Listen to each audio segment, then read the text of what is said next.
증권투자권유 대행인 제1과목 금융투자상품 및 증권시장 두 번째 시간입니다. 제2장 유가증권시장, 코스닥 시장 열문항 출제되고요. 순서대로 한번 보겠습니다. 첫 번째 증권시장. 증권을 매개로 자금의 수요자와 공급자를 직접 연결 중요합니다. 직접 연결하는 시장이죠. 발행시장과 유통시장이 있는데 최초로 투자자에게 매각되는 시장은 발행시장이고, 유통시장은 이미 발행된 유가증권이 투자자 상호 간에 매매되는 시장입니다. 그 거래소 시장과 장외시장이 있겠죠. 발행시장의 다른 말로는 1차적 시장, 그다음에 신규 증권시장, 자금 조달 시장이라는 말이 있어요. 유통시장은 당연히 2차적 시장이고, 요거 한번 쭉 읽어보시면 됩니다. 두 번째, 증권 발행. 공모와 사모가 있습니다. 공모와 사모의 차이는 50인 이상이냐 50인 미만이냐 요거를 일단 분류를 해주시고, 그 50인에 산출할 때 그 제외되는 사람이 있는데, 그 전문가와 발행인의 연구자가 있어요. 전문가는 이제 전문 투자자, 회계법인, 신용평가사 등이 있고, 발행 연구자는 최대 주주, 그다음에 5% 이상 주주, 임원 등 이렇게 있습니다. 한번 읽어보시면 되고, 공모에서 이제 모집과 매출이 있는데, 모집은 새로 발행되는 증권 취득에 청약을 권유하는 행위예요. 그다음에 매출은 이미 발행된 증권의 매수 청약 또는 매도 청약을 권유하는 행위입니다. 세 번째, 증권 발행. 직접 방식과 간접 방식이 있어요. 직접 발행, 간접 발행. 직접 발행은 말 그대로 발행 주체가 위험과 사무를 모두 부담하고, 이거는 이제 위험이 적고 사무가 간단할 때 가능한 경우죠. 간접 발행은 이제 발행 주체는 수수료만 부담을 하고, 발행 기관이 위험과 사무를 담당을 하는 거예요. 세 가지 방식이 있는데, 모집 주선, 잔액 인수, 총액 인수. 대충 읽어보면 무슨 뜻인지 아시겠죠? 모집 주선만 해주느냐, 뭐 잔액을 인수하냐, 총액을 전부 인수하냐, 이 차이인데, 수수료율은 당연히 총액 인수가 가장 높고요. 잔액 인수가 그 다음, 모집 주선이 수수료율이 가장 낮습니다. 그리고 우리나라 그 대부분의 간접 발행은 총액 인수 방식이라고 보시면 돼요. 네 번째, 유상증자. 주식 발행으로 자기 자본을 늘리는 겁니다. 효과적인 거는 뭐 이제 재무 구조의 개선, 타인 자본의 의존도를 줄이는 효과가 있겠죠. 방식이 여러 가지가 쭉 있고, 보시면 뭐 직접 공모, 그다음에 주주 배정, 그다음에 주주 우선 공모, 제3자 배정, 그다음에 일반 공모, 이런 식으로 돼 있고, 뭐 주주 우선 공모 방식은 그냥 주주 배정 방식에다가 그 남은 이제 미달분을 그 이사의 결의를 통해 가지고 그 일반 공모 방식으로 뭐 한다고 보시면 돼요. 자, 제일 중요한 건 이제 제3자 배정 방식인데, 여기 보시면 이제 정관, 주주총회, 특별 결의 등에 의해 제3자에게 신주인수권을 부여한다 이렇게 돼 있습니다. 제일 중요한 게 주주총회 특별 결의, 요거를 이사의 결의로 바꿔서 많이 문제됩니다. 다섯 번째, 한국거래소. 한국거래소는 유가증권시장, 코스닥 시장, 코넥스 시장, 파생상품 시장을 말하고요. 국내 유일의 거래소입니다. 가끔 신고주의라고 문제가 나오는데, 허가주의라는 거, 주권상장 법인의 혜택, 여섯 번째 테마죠. 굵직한 것만 우리사주 조합원에 대한 우선 배정권을 20%까지, 그 다음에 발행 주식 총수의 2분의 1까지 의결권이 없거나 제한이 되는 주식이 발행 가능합니다. 그다음에 여기도 주주통의 특별 결의만으로 액면 미달 발행 가능, 이런 문구가 나오는데, 그 위에 그 제3자 배정 방식하고 같이 해가지고 주주총회 특별 결의로 되는 게 뭔지 이걸 알아두시면 좋을 것 같아요. 그 다음에 금전으로 분기 배당이 가능하다는 거, 그 다음에 시가가 액면가 이상인 경우 이익 배당 총액에 상당하는 금액까지 주식으로 배당이 가능하다. 세법상 혜택은 쭉 한번 읽어보시면, 양도세, 비과세, 그 다음에 대주주는 당연히 제외되고요. 상속 증여재산 평가 기준이 있는데, 요거는 기준일 전후에서 약 2개월의 종가 평균이라는 거. 그 다음에 이제 거래세율이 있는데, 저도 이거 그냥 몇 번 보기만 봤어요. 뭐 외워서 가진 않고, 유가증권 시장하고 코넥스 시장은 그냥 0.1 요런 형태에서, 코스닥이 0.25, 요거만 좀 틀리다라는 그런 생각으로 그냥 갔어요. 비상장 법인은 당연히 그 상장이 안 되었으니까 아무래도 수수료를 가장 높게 받겠죠. 일곱 번째, 상장. 증권 발행인의 상장 신청이 있어야 됩니다. 그리고 주권을 전부를 상장을 해야 되고요. 상장 유예 제도가 있어서 그 상장 유예가 가능하다는 거하고, 재무제표는 그 외부 감사 보고서상 재무제표를 기준으로 합니다. 신규, 추가, 변경, 재상장, 우회상장이 있고, 그 우회상장은 문제가 가끔 나와요. 그러니까 요거 좀 주의 깊게 보시면 되고, 한번 쭉 읽어보시면 대충 알 수 있는 내용입니다. 여덟 번째, 유가증권 시장의 상장 요건. 수치상의 문제가 많이 나오죠. 300억, 그 다음에 100만 주, 일반 주주 700명 이상, 양도 제한 없을 것. 분산 요건이 있는데 요거는 쭉 읽어보시고, 제일 많이 나왔던 게 그냥 뭐 일반 주주 25% 이상 또는 500만 주 이상, 그리고 나머지 기준에서 택일이에요. 하나만 충족이 되면 되는 거예요. 그다음에 경영 성과 및 안정성 요건, 요것도 택일인데, 뭐 최근 매출액 1000억, 최근 이익액 50억, 여기다가 뭐 기준 시가총액이 그 2000억 이상 되는 이런 것들. 자, 아홉 번째, 코스닥 시장 상장 요건을 알아보겠습니다. 최근 사업연도는 적정이어야 되고요. 그 사회이사, 상근 감사가 충족이 돼야 되고, 양도 제한이 없을 것. 유가증권 시장하고 좀 비교를 해서 보시면 되겠죠. 분산 요건도 한번 쭉 읽어보시고. 열 번째, 보호예수. 보호예수는 말 그대로 최대 주주나 뭐 특수관계인이나 이런 사람들은 그 회사에 대한 정보가 많겠죠. 아니면은 이제 이 사람들이 크게 빠져나가거나 했을 때 그 일반 투자자들한테 피해가 갈 우려가 있기 때문에 그냥 묶어두는 거예요. 그 보호예수라는 게 매도를 이제 할 수 있는 기간을 두는 거죠. 그래서 그 단기간에 이렇게 매도하거나 할 수 없게끔 하는 거고, 쭉 보시면은 뭐 최대 주주하고 특수관계인 3자 배정, 저런 것들을 이제 취득한 다음에는 뭐 일반 기업 같은 경우는 이제 6개월, 뭐 나머지 쭉 있는데, 기술 성장 기업은 기간이 좀 더 길어요. 그래서 그거 한번 염두에서 보시고. 11번째, 우회상장 심사제도. 우회상장은 말 그대로 그 비상장법인이 상장법인하고 합병을 하면서 그 비상장법인의 주식을 이제 상장을 하는 거잖아요. 근데 이제 부실한 기업이 이런 걸 이용할 수가 있기 때문에 이제 원칙적으로 이걸 차단을 하는 거예요. 그래서 신규 상장에 준하는 형식적, 질적 요건 심사 및 보호 예수를 실시한다는 거, 요걸 알고 계시면 되고요. SPAC에 대해서 설명을 하면은 이게 이제 합병 목적으로 설립이 된 거예요. 그래서 요거에 대해서 가장 많이 나오는 게 시장 건전성의 저해 가능성이 낮다. 그러니까 이제 재무 구조가 투명해서. 근데 요게 뭐 SPAC에 대한 설명을 할 때 뭐 시장 건전성을 해칠 위험이 있다, 뭐 이런 식으로 나오는 경우가 있어요. 그러니까 그런 것들 정답으로 골라주시면 됩니다. 그다음에 상장을 하고 상장 폐지 요건도 있는데, 유가증권 시장하고 코스닥 시장하고 같이 보시면은 그냥 2년 연속 매출액이 유가증권 시장은 50억, 코스닥 시장 같은 경우는 30억 미만이 됐을 때, 그리고 유가증권 시장에서는 이제 자본 잠식률이 한 50% 이상이 2년 동안 또는 최근 년이 한 100% 정도 이렇게 자본 잠식이 되면 바로 상장 폐지가 된다는 거. 코스닥 시장은 5년 연속 영업 손실이 발생을 하면 상장 폐지 사유가 됩니다. 그다음에 상장 폐지 사유가 있을 때 그 이의 신청을 할 수가 있는데, 그 이의 신청 자체가 아예 안 되는 그 불가 사유가 있어요. 그건 이제 정기 보고서를 미제출했다든가, 자본이 잠식이 돼서 이제 상장 폐지가 된다든가, 아니면 이제 매출액 미달, 그리고 해산이 된 경우. 요거는 그냥 한번 쭉 읽어보고 알아두시면 될 것 같고요. 자, 공시.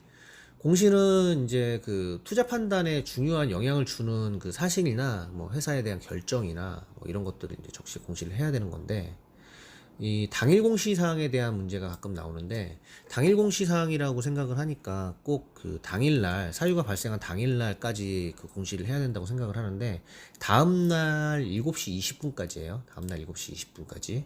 예. 다음날 7시 20분까지니까 요거 그 함정에 빠지지 않도록 주의하시면 되겠고요.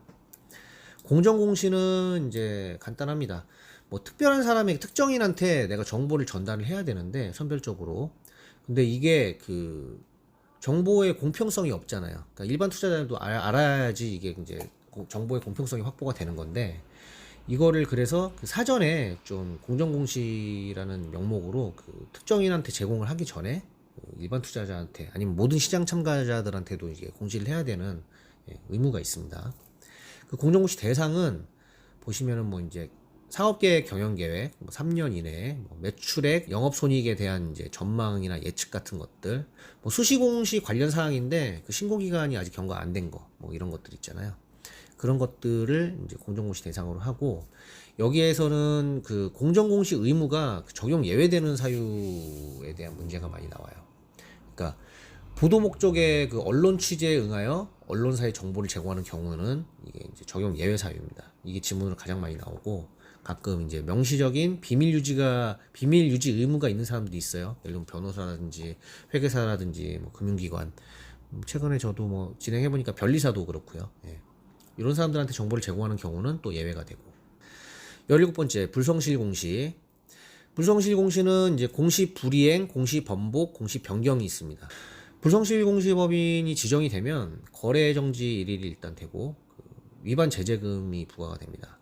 유가증권 시장은 10억, 코스닥은 5억, 그 다음에 개선계획서 제출을 요구할 수 있고, 지정사실 및 부과 벌점을 공표를 합니다. 호가 접수 및 매매 거래 시간, 요거는 주식 투자하시는 분들이면은 조금 쉬울 것 같은데, 하셔도 이제 시간의 시장이나 이런 것들은 조금 그 시간 차이가 좀 있을 수 있어요. 그러니까 장 종료 후에 시간의 시장은 요 10분 정도 차이가 있다라는 거 그거 하고, 정규 시장은 이제 호가 접수 시간하고 매매 거래 시간하고 완전 틀리죠. 예. 요거는 표를 보시고 그냥 여러 번 읽으세요. 여러 번 읽으시면은 금방 눈에 들어옵니다. 호가 가격 단위. 주가는 요걸 어떻게 외웠냐면은 저는 이렇게 했어요. 그냥 옆에다가 한번 써보면 돼요. 1,000원, 5,000원, 만원, 5만원, 10만원, 50만원, 그 다음에 이제 50만원 이상이니까 여기까지 쓰고, 그 다음에 1, 5, 10, 50, 100, 500, 1000 이렇게 써놨어요. 그리고 이제 미만만 붙이면 되는 거니까. 코스닥은 그냥 코스닥은 5번째까지만 이렇게 해서 외웠거든요. 그러니까 뭐 어차피 이거 그 주식 투자 맨날 하는 사람도 딱 봤을 때 뭐 만약에 주가가 얼만데 뭐 호가 단위가 지금 어떻게 되겠냐 이렇게 물어보면은 갑자기 팍 막혀요. 저도 이거 다 써본 다음에, 아니면 머릿속에 1, 2, 3, 4, 5 한 다음에 이렇게 하거든요. 그러니까 뭐 그런 식으로 해서 하면 보통 한두 문제 나오는 경우가 있습니다. 한 문제 정도. 네. 그 다음에 20번째, 가격 제한폭 제도. 가격 제한폭은 뭐냐면은 뭐 주식이 하염없이 오르거나 하염없이 내릴 수가 없잖아요. 이게 오래전에는 15%까지였는데 지금은 이제 상한가 하한가가 플러스 마이너스 30%라는 거 그렇게 아시면 되고, 적리매매 종목하고 그 다음에 워런트증권, 그 신주인수권부 증서, 그 다음에 신주인수권 등은 가격 제한폭을 적용하지 않습니다. 적리매매 참여해보신 분 있는지 모르겠는데, 네, 가격 제한폭이 없어요. 21번째, 호가의 종류. 호가의 종류는 지정가, 시장가, 그 다음에 조건부 지정가, 최유리, 최우선, 뭐 이런 것들이 있는데, 제일 많이 알아야 될 게, 뭐 지정가하고 시장가는 누구나 다 아실 것 같아. 지정가는 그냥 그 가격을 지정을 해가지고 주문하는 거고, 시장가는 이제 현재 시세로 즉시 매매가 되는 거예요. 지정가보다 더 우선해서 이제 체결이 되고, 최유리, 최우선 지정가는 요걸 알면 돼요. 최유리 지정가는 상대방의 최우선 호가의 가격으로 주문을 하는 거고, 최우선 지정가는 내 주문 방향에서 최우선 호가의 가격으로 주문을 하는 거예요. 예를 들면은 내가 지금 매도 호가가 마지막으로 걸려 있는 게 200원이다. 근데 사고자 하는 거는 이제 100원이다. 예를 들면 뭐 그렇게 되는 경우는 없지만, 근데 최유리 지정가 주문은 상대방 최우선 호가잖아요. 내가 살려고 하면은 200원에 이거를 이제 매수를 하게 되는 거고, 최우선 지정가 주문은 이제 100원에 나는 사겠다고 이거를 걸어놓는 거예요. 그러니까 내 자기 주문 방향의 그 최우선 호가에 이제 가격으로 주문을 하는 거니까. 뭐 매도의 경우는 이제 거꾸로겠죠. 22번째, 단일가 매매 적용 대상 및 호가 접수 시간. 자, 장 개시 최초 가격 30분, 그 다음에 시장 임시 정지 후 재개시 10분, 뭐 거래 중단 뭐 하고 종목 매매 거래 정지 후 재개시 10분, 장 종료 시 가격 10분, 시간의 단일가 매매 가격 10분. 이렇게 하면 되겠네. 자, 보시면 장 개시 최초 가격 정할 때 단일가 매매 30분, 그 다음에 정리 매매하고 단기 과열 종목 30분, 이렇게 하고 나머지 다 10분. 네, 이렇게 하면 되겠죠. 자, 23번째 매매 체결 원칙. 가격 우선 원칙과 시간 우선 원칙이 있어요. 자, 가격 우선 원칙은 매수호가는 이제 높은, 매수호가는 가장 내가 높은 가격에 사겠다는 사람한테 먼저 거래가 되는 거고, 매도호가는 나는 가장 낮은 가격에 팔겠다라고 하는 거에서 가장 우선 거래가 되는 겁니다. 그리고 아까 얘기했듯이 시장가 호가가 지정 호가에는 우선한다는 거, 같은 가격일 때. 그 다음 시간 우선 원칙. 먼저 접수된 호가가 우선이 된다는 거죠. 당연히 먼저 팔겠다고 했으니까. 예. 근데 이제 예외는 이제 동시 호가가 적용될 경우에요. 거래 중단하고 이제 다시 개시가 될 때는 시간 우선 원칙이 적용되지 않습니다. 자, 신규 상장 종목 최초 가격. 막 공모주 막 이렇게 나오고 주식시장이 막 시끌시끌한 거 보셨을 거예요. 그거 보면 되는데, 공모가하고 이론 가격이 있고 주당 순 자산 가치 등으로 이제 평가를 먼저 해요. 그래서 그 평가 가격을 한 다음에 그 평가 가격에서 호가 범위를 90에서 200%, 90으로 200%. 신규 상장의 경우인데 요거 수치 알고 계시면 될 것 같고요. 요거를 가끔 50에서 200%, 이거는 이제 재상장이나 변경 상장할 때 50에서 200%인데 이런 것들을 좀 이제 껴놓고 막 그 맞는 문장인 것처럼 이렇게 하는 경우가 있어요. 그러니까 신규 상장의 경우는 90에서 200%라는 거. 그 다음에 25번째 정리매매제도. 상장 폐지가 이제 확정이 되면은 각 주식을 갖고 있는 사람들이 이제 이거를 다시 팔아서 환금을 해야 될 거 아니에요. 그래서 그 기회를 부여하는 제도고, 매매 거래일 기준으로 그 7일간 정규 매매 거래 시간 중에 30분 단위로 단일가 매매합니다. 그리고 아까 얘기했듯이 가격 제한폭 적용이 배제되고요. 저는 이거 뭐 공부할 필요도 없었어요. 정리매매 참여를 해봤기 때문에. 26번째 시간의 종가 매매.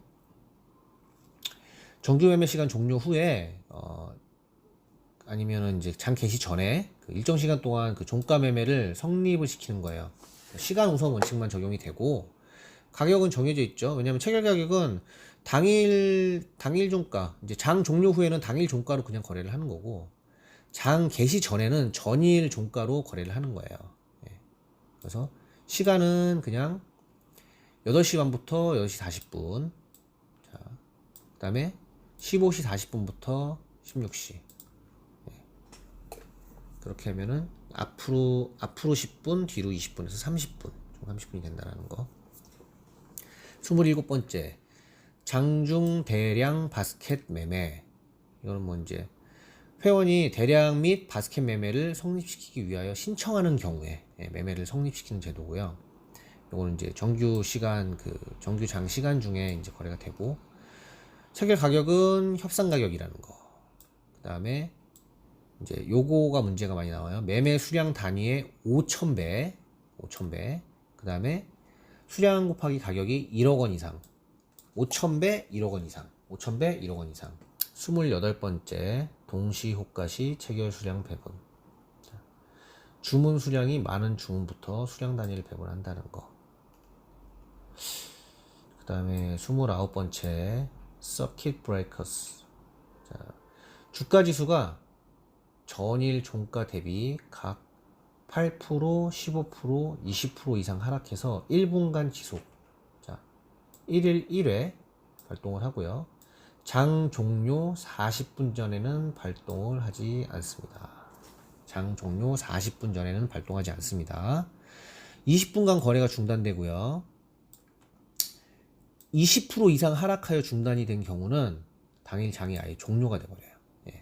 그리고 재개 시 최초 가격은 재개 시점부터 10분간 호가를 접수하여 단일가 매매 방법에 의하여 결정합니다. 이걸로 이제 사이드카하고 좀 헷갈리는 경우가 있는데, 사이드카는 그 코스피 200 선물 가격이 5% 이상 변동했을 때, 5% 이상 변동이에요. 이게 하락만이 아니고 상승도 마찬가지고, 그러면 사이드카가 걸려요. 1분간 지속이 되면 이제 사이드카가 발동이 돼서 프로그램 매매 효과가 5분간 정지가 되는 겁니다. 그래서 사이드카는 뭐 올라서 이제 될 수도 내려서 될 수도 있다라는 거.